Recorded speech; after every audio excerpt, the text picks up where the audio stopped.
One touch without real politics. Never let go.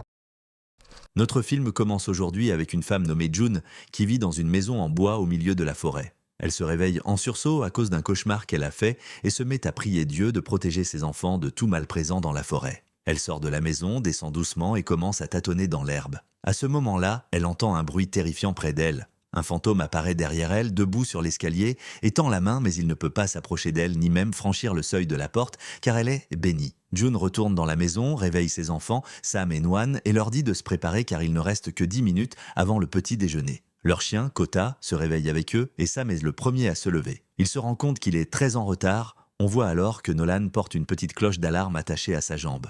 Leur étrange journée commence ainsi. On apprend qu'ils vivent constamment dans la terreur de la forêt et de tous les fantômes qui s'y trouvent, d'autant plus que les fantômes peuvent prendre la forme qu'ils veulent et utiliser de nombreuses ruses pour les attirer. June fait tout ce qu'elle peut pour protéger ses enfants et les empêcher de sortir, convaincue que la maison les protégera toujours. De plus, leur nourriture est très limitée et ils mangent des choses étranges pour survivre. L'après-midi, tous les trois se préparent et sortent pour chasser, en prenant énormément de précautions, y compris la corde avec laquelle ils s'attachent eux-mêmes. Et pour éviter que l'un d'eux ne soit blessé. Chacun d'eux prend l'extrémité d'une corde et garde sa cloche avec lui. Ils prient pour rentrer sains et saufs et récitent en boucle une formule magique. Ils partent chacun dans une direction différente pour commencer la chasse. Après un moment, June commence à sentir le mal et sent que les fantômes s'approchent d'elle. Un fantôme apparaît devant elle sous la forme d'un vieil homme, mais elle reste ferme et fait semblant de ne pas le remarquer. Nous apprenons que June a toujours convaincu ses enfants que le monde entier est rempli de mal et qu'il n'y a pas d'autres humains qu'eux, car tous les autres sont morts. Elle leur raconte toujours que sa mère fut la première à ressentir ce mal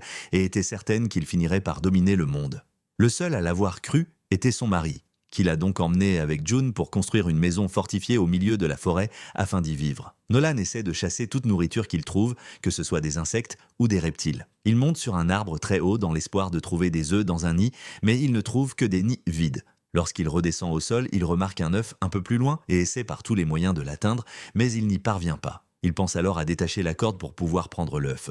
C'est à ce moment-là que Sam arrive, l'arrête, essaie de l'en empêcher et lui dit que leur mère ne voudrait pas qu'il fasse ça, car s'il détache la corde, sa vie sera en danger. Nolan se rend compte que le jeu n'en vaut pas la chandelle. La peur de détacher la corde est assez forte et Nolan pense à prendre l'œuf et revenir rapidement, mais Sam refuse et menace d'appeler leur mère pour lui raconter ce qui s'est passé. Ils pensent alors que cet œuf n'est peut-être qu'un piège tendu par les fantômes. Nolan est convaincu par les paroles de son frère et ils continuent leur chemin ensemble. Sam lui dit qu'il est plus sage parce qu'il est l'aîné. Mais Nolan lui rappelle qu'il n'est plus vieux que de 3 secondes et qu'ils sont égaux. Soudain, Nolan entend une voix résonner autour de lui, disant que leur mère l'aime plus, ce qui l'énerve énormément. Il pense que c'est son frère qui dit ça, ressent de la jalousie et ne croit pas du tout que Sam n'a rien dit. Il court et tire sur la corde. Malheureusement, son frère tombe d'un endroit élevé. Et bien sûr, il ne s'attendait pas à blesser son frère aussi gravement, et il en est très triste. La corde de Sam se coupe, l'éloignant beaucoup de lui, et sa jambe est blessée. Nolan appelle sa mère avec le sifflet pour lui faire savoir qu'ils sont en danger. June entend le son du sifflet et court rapidement pour sauver ses enfants. Sam est très effrayé lorsqu'il réalise qu'il est éloigné de la corde et essaie de la rattraper et de la rattacher pour être en sécurité. Il commence à entendre des voix effrayantes autour de lui et des hallucinations apparaissent devant lui. Il essaie de supporter le son agaçant et ferme les yeux car il ne peut pas bouger. Nolan court vers lui pour l'aider et le protéger jusqu'à ce que leur mère arrive et commence à détacher la corde. Pour les atteindre, un fantôme apparaît devant elle sous la forme d'une vieille femme. June court, attrape ses enfants et les attache tous les trois ensemble. Le fantôme continue de tourner autour d'elle et s'approche très près. Les enfants comprennent que leur mère voit le mal de la forêt devant elle et se cachent les yeux comme elle le leur demande. Elle leur demande de réciter leurs prières jusqu'à ce qu'elle leur dise que le fantôme a disparu. Après un moment, le fantôme disparaît et ils essaient de se calmer un peu. Le chien les attend dans la maison et court vers eux dès leur arrivée. À ce moment-là, June les oblige à tenir le bois de leurs mains et à réciter leur rituel pour être en sécurité. Elle est très ferme avec eux et leur crie dessus parce qu'ils ont enfreint les règles, puis elle pose le couteau à sa place et porte Sam pour soigner sa blessure. Nolan commence à raconter ce qui s'est passé, mais sa mère refuse de l'écouter, estimant qu'il n'a aucune excuse pour ce qu'il a fait et qu'il doit être puni. Elle soigne la jambe de Sam car elle est cassée. Sam essaie de savoir ce qu'elle a vu cette fois-ci dans la forêt et quelle forme le mal a prise. Elle lui raconte que le fantôme avait cette fois-ci la forme de sa propre mère et qu'il essayait de la punir pour tout ce qu'elle lui avait fait. Ensuite, elle se met à cuisiner tout ce qu'ils ont chassé. Elle leur sert de grandes portions et ne garde qu'une très petite quantité pour elle. Elle commence alors à leur raconter une histoire d'il y a longtemps pour qu'ils en tirent une leçon en disant que, dans le passé, le mal lui est apparu sous la forme d'une petite fille demandant de l'aide et semblant souffrir. Il essayait de la piéger pour qu'elle la abandonne et aille aider la petite fille afin de la maîtriser. La petite fille pleurait et la suppliait chaque jour de venir l'aider. Elle a refusé de céder au mal jusqu'à ce que la fille disparaisse complètement. Elle pense qu'ils doivent toujours avoir peur de la forêt et de tout ce qui se passe autour d'eux, car cela pourrait simplement être un piège. Le lendemain, elle décide de leur faire les rituels habituels comme une sorte de punition et d'entraînement. Elle les enferme dans un endroit très sombre pendant quelques heures pour purifier leur âme. Nolan lui dit qu'il a effectivement appris de son erreur et qu'il doit protéger sa mère et son frère de tout mal et qu'il soit toujours là pour eux. June demande à Nolan de se concentrer sur les bonnes choses qui l'entourent, d'essayer de remercier Dieu pour cela et de ne pas être égoïste. Les deux enfants s'assoient le soir pour dessiner un peu, puisqu'il n'y a rien d'autre à faire. Nolan souhaite avoir des ailes pour pouvoir voler et peut-être trouver des humains vivants autres qu'eux. Il demande à Sam s'il a déjà vu un fantôme de ses propres yeux dans la forêt, car leur mère est la seule à les voir, ce qui est très étrange. Sam pense qu'ils ont de la chance car les fantômes sont très dangereux et ils ne supporteraient pas leur apparence terrifiante. Nolan commence à parler de son père, de son grand-père et de sa grand-mère et nous apprenons qu'à un moment donné, le mal a pris possession des trois et June les a éliminés pour les atteindre. Un fantôme apparaît devant elle sous la forme d'une vieille femme. June court, attrape ses enfants et les attache tous les trois ensemble. Le fantôme continue de tourner autour d'elle et s'approche très près. Les enfants comprennent que leur mère voit le mal de la forêt devant elle et se cachent les yeux comme elle le leur demande. Elle leur demande de réciter leurs prières jusqu'à ce qu'elle leur dise que le fantôme a disparu. Après un moment, le fantôme disparaît et ils essaient de se calmer un peu. Le chien les attend dans la maison et court vers eux dès leur arrivée. À ce moment-là, June les oblige à tenir le bois de leurs mains et à réciter leur rituel pour être en sécurité. Elle est très ferme avec eux et leur crie dessus parce qu'ils ont enfreint les règles, puis elle pose le couteau à sa place et porte Sam pour soigner sa blessure. Nolan commence à raconter ce qui s'est passé, mais sa mère refuse de l'écouter, estimant qu'il n'a aucune excuse pour ce qu'il a fait et qu'il doit être puni. Elle soigne la jambe de Sam car elle est cassée. Sam essaie de savoir ce qu'elle a vu cette fois-ci dans la forêt et quelle forme le mal a prise. Elle lui raconte que le fantôme avait cette fois-ci la forme de sa propre mère et qu'il essayait de la punir pour tout ce qu'elle lui avait fait. Ensuite, elle se met à cuisiner tout ce qu'ils ont chassé. Elle leur sert de grandes portions et ne garde qu'une très petite quantité pour elle. Elle commence alors à leur raconter une histoire d'il y a longtemps pour qu'ils en tirent une leçon en disant que, dans le passé, le mal lui est apparu sous la forme d'une petite fille demandant de l'aide et semblant souffrir. Il essayait de la piéger pour qu'elle abandonne et aille aider la petite fille afin de la maîtriser. La petite fille pleurait et la suppliait chaque jour de venir l'aider. Elle a refusé de céder au mal jusqu'à ce que la fille disparaisse complètement. Elle pense qu'ils doivent toujours avoir peur de la forêt et de tout ce qui se passe autour d'eux, car cela pourrait simplement être un piège. Le lendemain, elle décide de leur faire les rituels habituels comme une sorte de punition et d'entraînement. Elle les enferme dans un endroit très sombre pendant quelques heures pour purifier leur âme. Nolan lui dit qu'il a effectivement appris de son erreur et qu'il doit protéger sa mère et son frère de tout mal et qu'il soit toujours là pour eux. June demande à Nolan de se concentrer sur les bonnes choses qui l'entourent, d'essayer de remercier Dieu pour cela et de ne pas être égoïste. Les deux enfants s'assoient le soir pour dessiner un peu puisqu'il n'y a rien d'autre à faire. Nolan souhaite avoir des ailes pour pouvoir voler et peut-être trouver des humains vivants autres qu'eux. Il demande à Sam s'il a déjà vu un fantôme de ses propres yeux dans la forêt car leur mère est la seule à les voir, ce qui est très étrange. Sam pense qu'ils ont de la chance car les fantômes sont très dangereux et ils ne supporteraient pas leur apparence terrifiante. Nolan commence à parler de son père, de son grand-père et de sa grand-mère et nous apprenons qu'à un moment donné, le mal a pris possession des trois et June les a éliminés pour protéger ses enfants d'eux. Nolan essaie de comprendre pourquoi elle n'a pas cherché d'autre solution que celle-là. Sam est agacé que son frère ne fasse pas confiance aux décisions de leur mère et affirme qu'elle les aime, qu'elle a peur pour eux et qu'elle ne leur mentirait jamais. Pendant ce temps, June s'assoit dehors, tient son couteau et entend la voix d'un homme l'appeler. Nous apprenons qu'il s'agit du fantôme de son mari qui vient lui parler, essaie de la provoquer et l'accuse d'avoir fui la maison et de mentir à ses enfants tout le temps. June refuse de lui parler et lui dit qu'elle est devenue une toute autre personne. Le fantôme continue de la provoquer en lui disant qu'un jour, elle finira par céder et que le mal s'emparera d'elle, sans compter que, à la fin, elle tuera ses enfants et il la pousse à le faire le plus vite possible. Le lendemain, Nolan aide sa mère à planter et remarque le tatouage sur son dos. Il lui demande quand et comment elle a fait ce tatouage et elle lui raconte qu'elle l'a fait il y a longtemps, avant que le mal ne prenne le contrôle du monde, alors qu'elle avait une vie normale. Il sent toujours qu'il y a quelque chose qui ne va pas et ne peut pas du tout croire ses paroles.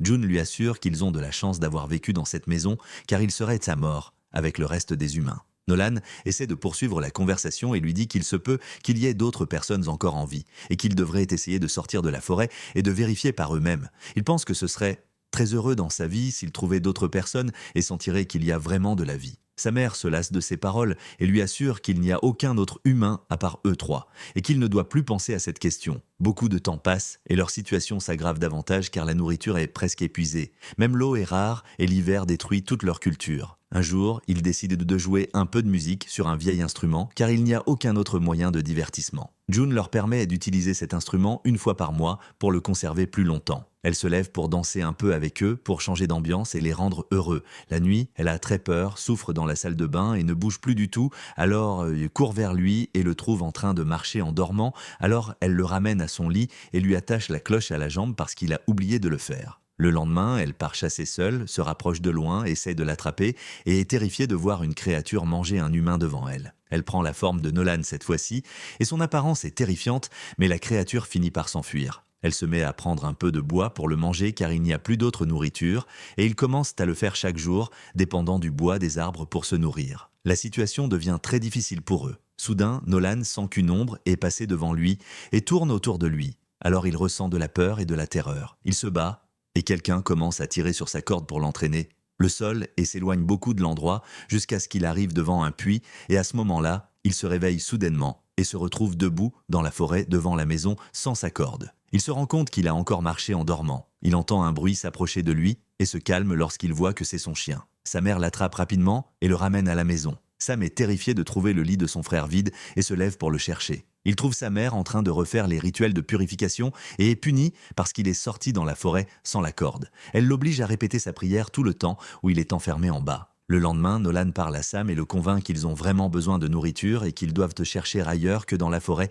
au lieu de mourir. Il lui dit qu'ils doivent aider leur mère, rapporter de la nourriture et revenir vers elle. Sam refuse tout son plan et trouve cela très dangereux. June entend toute leur conversation et est très en colère contre lui. Nolan essaie de convaincre Sam de l'aider à exécuter son plan, mais Sam insiste sur le fait que c'est une erreur, que leur mère sait ce qui est bon pour eux et qu'ils ne peuvent rien faire dans son dos. Le lendemain, June fouille dans son vieux coffre et y trouve un appareil photo. Elle s'assoit avec eux, leur explique comment l'utiliser et à quoi il sert. Elle leur dit qu'il ne reste qu'une seule photo dans l'appareil et qu'elle prendra la photo au bon moment pour qu'elle soit un souvenir pour eux. Elle sent que l'hiver qui approche sera pire pour eux que celui qui est passé, car toute la nourriture est déjà finie, et même l'eau se terminera dans quelques jours.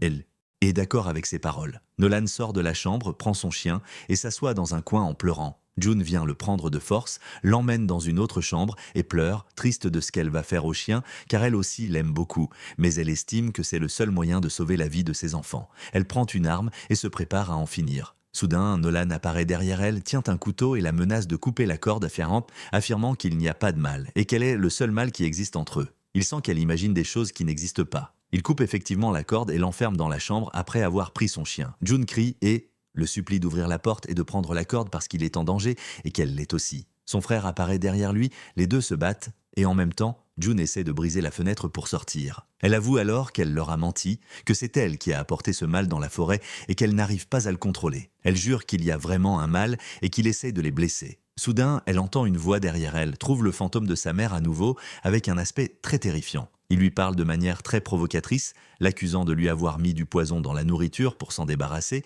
et promet de lui faire tuer ses enfants un par un pour ensuite les manger. June saisit un morceau de verre et dit qu'elle ne fera jamais une chose pareille et se sacrifie pour protéger ses enfants. Quand ils ouvrent la porte, Sam est sous le choc en voyant le corps de sa mère et n'arrive pas à le comprendre.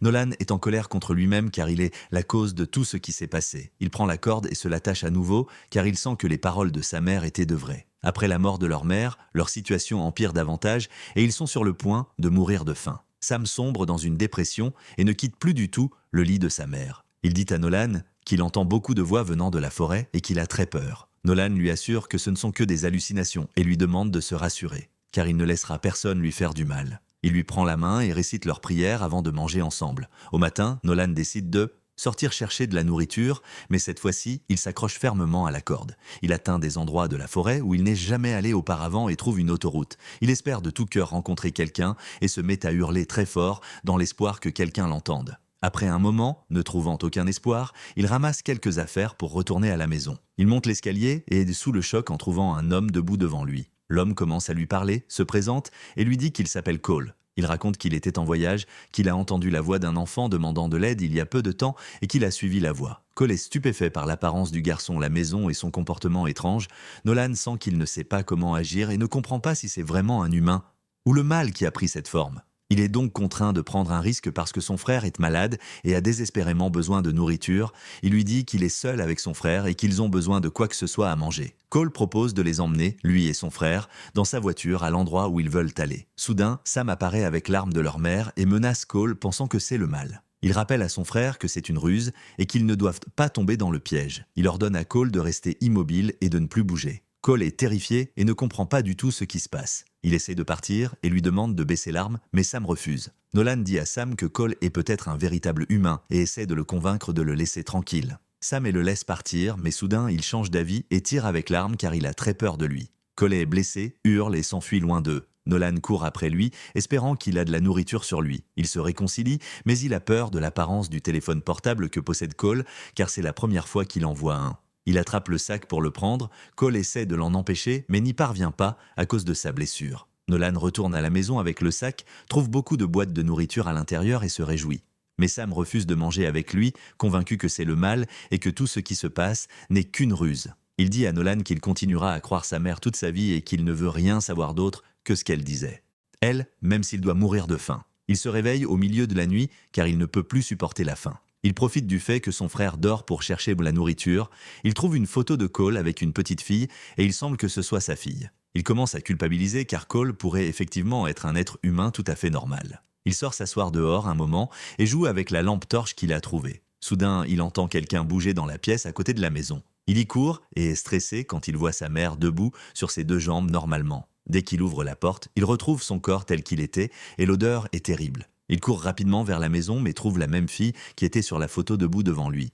Et elle lui dit que son père l'a laissée près de la voiture et est parti et n'est pas revenu depuis. Il comprend qu'elle parle de Cole et Sam s'inquiète beaucoup car c'est lui qui l'a tué. La petite fille lui dit aussi que la lampe torche appartient à son père et lui demande où il l'a trouvée. La petite fille voit le corps jeté par terre, en a peur et court rapidement pour s'enfuir. Sam court derrière elle et essaie de justifier ce qu'il a fait. Après un moment, il trouve que la corde a fait un gros nœud et est enroulée autour de lui en cercle, et il n'arrive plus à bouger. Il crie à propos de ce qu'il a fait à son père. Peu après, il voit des jambes bouger de manière terrifiante sur l'arbre. Il reste là, figé devant elle, il bégaye et ne sait plus comment agir. Elle se révèle être un fantôme, l'attaque et quelque chose d'étrange commence à pénétrer dans son corps, comme si le mal s'était transmis à lui. Il souffre beaucoup, puis s'évanouit. Au même moment, Nolan sent que quelque chose ne va pas, se lève pour chercher son frère, s'attache avec la corde et sort de la maison. Il continue de tirer sur la corde de Sam jusqu'à ce qu'elle soit tendue à son maximum, mais son frère n'est pas là. Il a peur qu'il ne lui soit arrivé quelque chose et continue de l'appeler partout. Après un moment, il le voit devant la maison avec une arme, en train de couper sa corde. Nolan a peur, sent que son frère n'est pas normal et court rapidement pour rentrer dans la maison. Il entend un bruit étrange à l'étage supérieur, monte doucement et trouve là son frère assis sur le lit avec une fumée très étrange qui sort de lui. Il prend sa main de force et essaie de le forcer à faire les rituels avec lui.